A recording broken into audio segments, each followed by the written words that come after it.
યુવાનોને શરમાવે તેવો વડીલોનો ઉત્સાહ જોવા મળ્યો. કામરેજ તાલુકાના જોખા ગામના 103 વર્ષની વયના વયોવૃદ્ધ મોતીભાઈ પટેલે મતદાન કર્યું. ખેતીકામ તેમજ શુદ્ધ, સુપાચ્ય અને સાત્વિક આહારથી મોતીભાઈ હજુ પણ સ્વસ્થ છે. સુરત જિલ્લાના કામરેજ તાલુકાના જોખા ગામના 103 વર્ષની વયના વયોવૃદ્ધ મોતીભાઈ પટેલે યુવાનોને શરમાવે તેવા ઉત્સાહથી લોકસભા ચૂંટણીમાં મતદાન કરી લોકશાહી પર્વની ઉજવણી કરી હતી અને અન્ય મતદારો માટે પ્રેરણા સ્ત્રોત બન્યા હતા.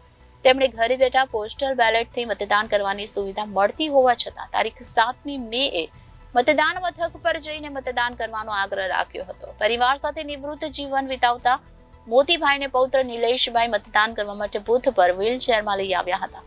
પૌત્ર નિલેશભાઈએ જણાવ્યું કે મારા દાદા ખેતીકામ કરતા હતા. તેમના સુદીર્ઘ જીવનનું રહસ્ય તેમનો શુદ્ધ, સુપાચ્ય અને સાત્વિક આહાર છે. તેઓ તાંબાની થાળી અને વાસણમાં જ જમે છે.